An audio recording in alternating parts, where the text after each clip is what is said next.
we're trying to draw attention to the economic costs of meat.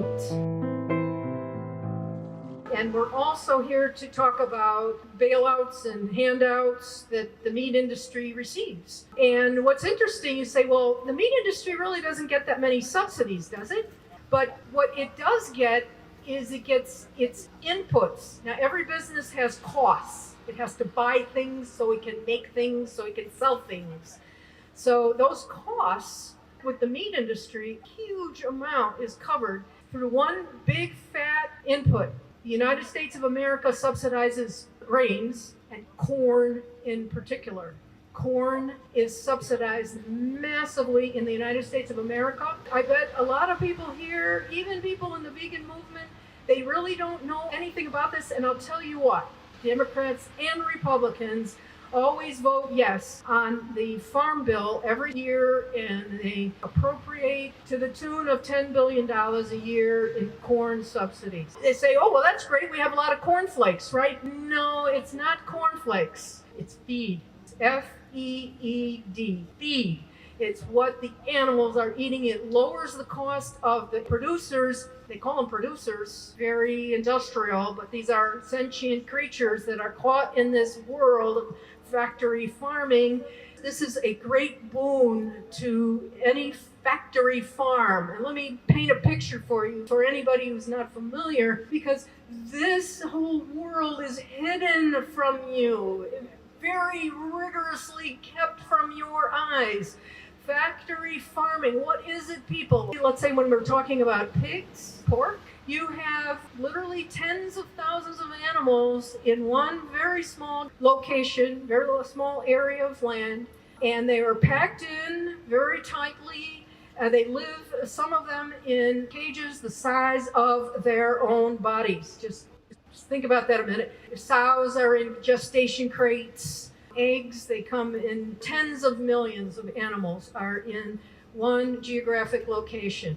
All animal agriculture is intensive. To use a industry term, CAFO, it's a confined animal feeding operation. Doesn't that sound very industrial, you know? But we're talking about every single one of those animals is a sentient creature who some people have made into pets. As somebody who has a pet pig, you know, or somebody has a pet chicken, you know. You don't know too many people like that, but some people do. And they know that they have personalities and they're very intelligent animals. Okay, we human beings in this society would not have the humongous meat industry that we do today without the Animal Welfare Act, grain subsidies, cheap oil, and lax laws when it comes to the environment, where the producers that run these factory farms do not have to pay the real cost of the damage that they are doing to the environment. They actually slough that cost off onto everybody else. Just look at what happened to Arkansas. The rivers there are totally polluted. The Clintons allowed Purdue to completely pollute the rivers there with their operations. Nobody stopped them. They didn't have to pay the real cost of their operation because they were not asked to clean it up later. So they could sell cheap product. Let me talk about the Animal Welfare Act in particular. I believe that this is the biggest benefit to animal agriculture, and it is completely invisible.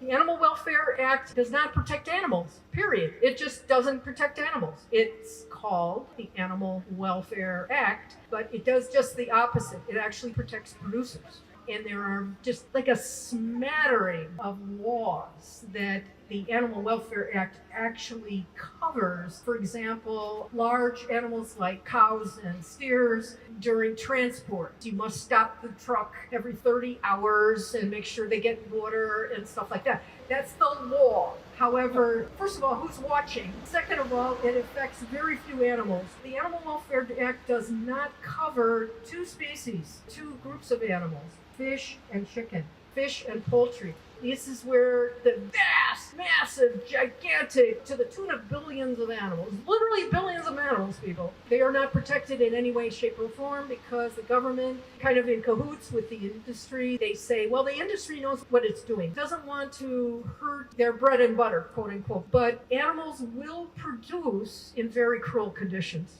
They don't want to, but their bodies produce eggs, their bodies produce flesh. Whether these poor animals want to or not, in these extreme confinement systems that are filthy. Obviously, they're going to be filthy. How would you like to live in an elevator with 5 other people for 5 months? It would get a little filthy, right? Come on. No matter what we think of ourselves, as being clean human beings. So the Animal Welfare Act doesn't protect. In fact, it's a big smoke screen. And the average American who hears about the Animal Welfare Act maybe once in their life, if that, they think, oh, the animals are protected. The government's protecting the animals. Well, it's a smokescreen. And that is valuable. The fact that they don't have to give the animals a nice environment in which they live while they are growing or producing eggs or milk or whatever they're doing, if they had to protect those animals and keep them comfortable in any way, shape, or form, it would cost who knows how much more, 5 or 8 times more than they pay in their costs. So they're lowering their costs, taking the environmental, sloughing off costs to the society as a whole. That's their goal, and then the government goes along with it. And so do we as citizens, because supposedly we have some control over our government. So cheap oil, guys, cheap oil. I don't think I have to. Energy is everything in modern agriculture today. And energy in America is subsidized. The oil industry is subsidized, just like agriculture is subsidized. And grain subsidies, the government actually forks over hard cash to grain producers. And this obviously lowers the cost. The meat industry is given a pass regarding its effect on the environment. So what are some of these environmental assaults that factory farming and animal products cause? Yeah, I'm going to name you a bunch. You probably never even heard of some of these. Poop lagoons, number 1. The U.S. Senate did a big study about manure in 1997, which was breathtaking. You just absolutely couldn't believe the amount of manure that modern animals are producing. Okay, so you've got runoff from that, but you also have runoff of medications. There's all kinds of drugs that the animals are fed. That actually goes in the river too. They make fun of Alex Jones talking about gay frogs. That's the way he put it. But what happens is animals in the wild, their sex changes because of some of these hormones that go into the water.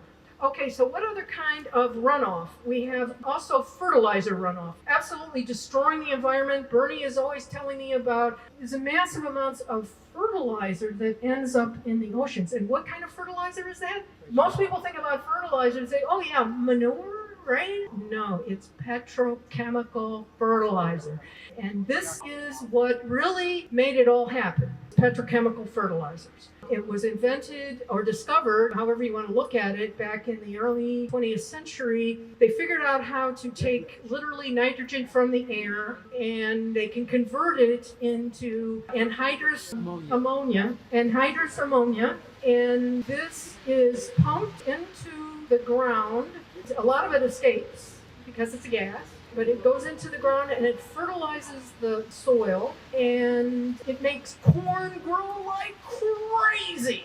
And so you've got lots and lots of corn to feed to animals. This is why we have so many animals, because it's easy and it's all about this nitrogen, but it ends up in the river. It ends up in the ocean. It causes algae blooms. It causes dead zones. Thank you. If you know about dead zones, it's an oxygen depleted area, mostly in the Gulf of Mexico. But other areas where the environment is destroyed, our animal agriculture uses huge amounts of land. It's like 2/3, or I don't know. As for urban areas versus rural areas where all this feed is created, this is tiny. Manhattan is a tiny couple of specks, a few acres, maybe 50 acres or something. That's nothing. I'm going to just go through this quickly. We'll move on here to our fine friend Tirlok. I love you, Pamela. You are great. We all love you. Well, this is my, Maggie said this is my life work, okay? 101 reasons why I'm a vegetarian. I got a lot of notes here, as you can see. Okay, so land is used, a lot of water is used, a lot of oil is used. Aquifer water is depleted and literally mined. You do not replace aquifer water. Water like an Ogallala aquifer in the middle of the United States of America There's a massive aquifer, but there's aquifers all over, but there's a gigantic one that scientists are saying will actually be depleted. I mean, it's hard to even believe. How can an aquifer the size of 40 Lake Michigans be depleted? But they are taking massive amounts of water to irrigate land, to feed animals so we can eat the animals, right? Okay, so oil is used to massive excess in refrigeration, refrigerated trucks. Oil itself is used to make the fertilizer. And that is massive. And actually what's very interesting, it's made mostly down in South in Alabama and Louisiana. And it is literally, this anhydrous ammonia is literally piped in gas form up to the Midwest. And then it runs off and then it goes right down into the Gulf of Mexico, right back again as a dead zone. Okay, so what goes around comes around big time with fertilizer. And this is the environmental assault on our planet. And some of these fine points are just simply not understood. And who would know? You walk into a grocery store, supermarket, and you see this beautiful display, and everybody's telling you, your mother, your aunt, your cousin, your sister, is telling you, eat here, have a little more of the chicken cacciatore, or whatever it is, you know. And we don't want to hurt the feelings of our parents or whatever. And it's convention. You go in your work world, you go to a business event. Okay, other assaults on the planet having to do with animal agriculture is species diversity is undermined through ranching in particular. And ranchers, by the way, they get a big fat subsidy, predator control. Have you heard of predator control?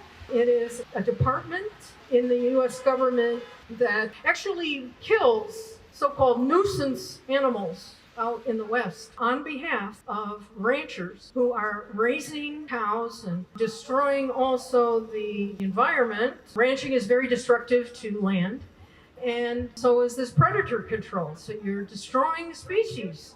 A lot of environmentalists, they are not talking about the vegan issue, and it should be number one. We all know that, right? Forests are depleted. A lot of people know about the Amazon forests, which are being depleted to make farmland or ranch land down in Brazil and in the Amazon area. There are these astounding statistics that for every hamburger they take a whole acre or something. They're taking forest land and making it into rangeland, and forest land is not conducive to being rangeland. It only lasts for like a few years anyway. So they're making it to rangeland. Raise animals so we can eat them. Okay, oceans are being depleted, and Mary Finelli heads up an amazing organization called Fish Feel. I love it. I love Mary, and she's going to go on. I'm not going to talk about fish because you know that one. There's something called desertification. This is water depletion. We usually think of it happening in Africa, but it's happening all over. There's harmful algae blooms. They're all over the United States. They're all over the world. These red tides, they call, they're all from runoff from farming. You know, if we were eating the food directly, if we were eating the grain directly, we would be using so much less. But you have to have like 10 pounds of grain for every 1 pound of meat, you know, and you could just be eating the vegetarian food directly. So there's ecosystem destruction, just habitat destruction. So that's mainly it regarding, but then there's a whole other category, and I think you guys are getting overloaded here with information, but those were environmental attacks on our planet, which I just went through. Now there's a whole host of things where animal agriculture actually pollutes the environment. I put that in a separate category. There's two kinds of environmental destruction: using up natural resources, land, oil, water, and then there's pollution. I talked about the fertilizer, the manure, and the drug pollution runoff. There's also hydrogen sulfide, which is a pollutant that is emitted near slaughterhouses, which will cause brain damage in people who live nearby. There are the dead zones, we mentioned those. Seagrasses are nurseries for sea life. Cows are burping animals, and they are raised for meat. They burp a lot, and they cause methane to go up into the environment. And they always talk about, quote, the farts, but it's not the farts, guys, it's the burps. Also just sludge dumping. Big name slaughterhouses like Smithfield, they will literally dump entrails and half-dead animals, animal parts that were cut away. They will just dump them. And this causes a lot of environmental problems. We mentioned harmful algae blooms. There's ammonia rain. You know, you've heard of acid rain. The most acid rain comes not from cars, it actually comes from all of this fossil fuel, this anhydrous ammonia I was mentioning. It actually emanates into the air and it goes over here and it actually destroys, it's actually cutting away at statues, and it's also not good for your respiratory. And odor. How can I forget odor? The slaughterhouses and quote-unquote processing plants, I don't even like to call it that. And also pig farms are huge odor producers. I mean, nobody wants a pig farm near your house because they stink beyond all belief. They will like kill your nose. You have to keep your windows closed. So these are the environmental impacts and the economic impact of animal agriculture. My name is Tirlok Malik. I'm a Happy Life Yoga speaker, New York Emmy nominated filmmaker, and Ayurveda Cafe restaurant. I want to say all of you, Namaste. Namaste is the Indian greeting, which means I bow myself to divine in you. I want to talk about first Happy Life Yoga, the yoga of life. How we can stay happy in times like this, or even all the time. How should we stay happy? What do we teach ourselves? What do we learn? Things are hard. The year 2020 has been a very, very challenging. Has it been challenging for all of you? No. Yes? Yes. No. Okay, I like that. So this year has been full of challenges, and there were times I felt I can't take it anymore. But then I said to myself, I'm here. In order for me to feel happy, in order for me to feel what is going on, I must feel gratitude, grateful to the world, what I have. And that is why I should be grateful to the world that I am here.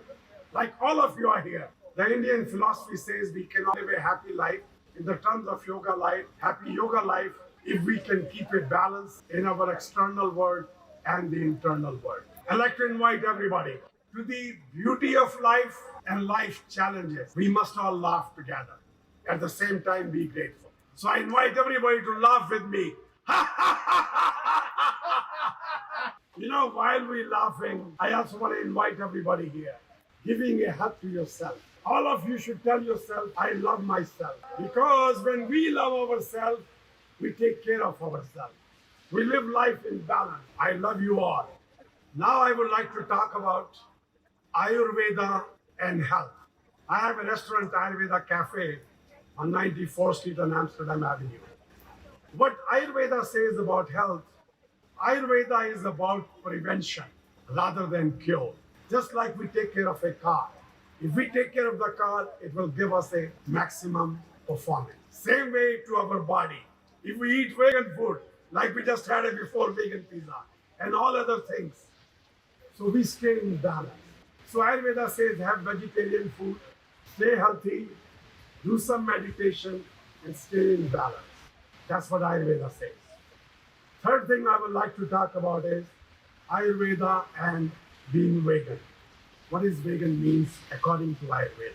See, Ayurveda does allow to drink milk, but that was allowed in the Ayurveda 5,000 years ago when we had a different kind of a healthy milk. What I like to say about Ayurveda and being vegan is Ayurveda says accept everything, reject nothing, choose what is good for you. So in today's time, yes, being vegan is healthier, is much better. There's a two aspect to being vegan. One is the health, other one is our morality, that each one has to decide. It is good to be vegan. Thank you. One more thing I like to say, I have a message for all of you from this World Vegan Vision Organization, worldvegan.org. It's an Indian association which promotes veganism. They could not be here, but they send you best wishes, invite everybody to stay healthy and everything. Thank you very much. I grew up on a farm and we had a lot of cats. One time we had 32. Years later, when I was in my mid-30s and I had moved back to LA for the third time, I never know where to go, I had adopted a cat named Sage. She had been carted around from one place to another with my ex-roommate's brother. He would take Sage around in a backpack. My parents loved taking in stray animals, like myself, because I was adopted. I asked them if they could take Sage. I just couldn't keep her in the apartment I had. So I brought her on a plane and she hissed and she was so mad. Thanks, Mom and Dad, I said, and I was off again, like I always am. So I don't get home very often, and I came back about a year later. When I got there, I was shocked that she was so nice now. Sage had completely transformed. And I said to my parents, what did you guys do? And my parents said, well, we just got to know what she needed. She was afraid of other animals, so we partitioned off a little part of the house so she could feel safe. She didn't like drinking still water, so they got her this little machine that gave her running water. It wasn't until years later that I fully understood what I was meant to learn in this situation. And it really hit me. All that work that my parents did with Sage to make her feel safe and help her with the traumas of her past. Why aren't we doing this with humans who are so complex? We all need to have healing and we all need to help each other. But if we take the method that my sweet parents did with Sage and work gently, kindly, and patiently with others, maybe people will stop growling at each other, and in the end, the world will be a nicer place for all of the animals. I always wondered how we humans got to where we are now, eating dead animals, stealing eggs from chickens and milk from cows. It helped me to read this book, An Unnatural Order, the roots of our destruction and domination of nature and each other. We began in Africa, in warm tropical climate, ate fruits in trees like the other primates. And a change in weather made us come down from the trees. About 70,000 years ago or so, you see, fear of predators mixed with curiosity pushed us to wander endlessly. With bigger brains, we looked around and were amazed at what we found. And of all the world's amazing features, we particularly noticed other creatures. Some of us wandered way far north. In the cold, we froze. We were truly lost. Women happened to be the best foragers, knew the seasons, where and when the fruits matured. Because of this, men thought we women were gods, especially when new life, babies, came from our bods. Men didn't give birth, felt a diminishing sense of self-worth. Combined with the cold and lack of vegetation, men decided to copy the cats, and without hesitation became copycats. Though speed, jaws, claws, and digestive tract they lacked. This happened not millions, but only about 40,000 years ago, when the world's ills were birthed and started to grow. Hunting a cow, a lamb, or a doe.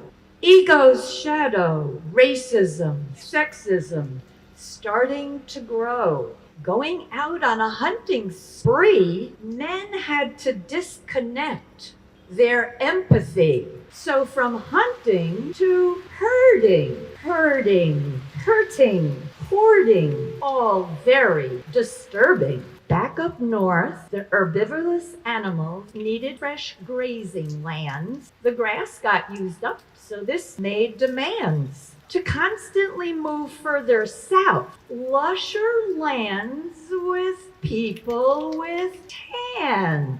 They added racism to justify cruelty in response to the rage they incurred. On horses, they moved cattle south and across Eurasia, starting with violence to animals they didn't hesitate to invade you.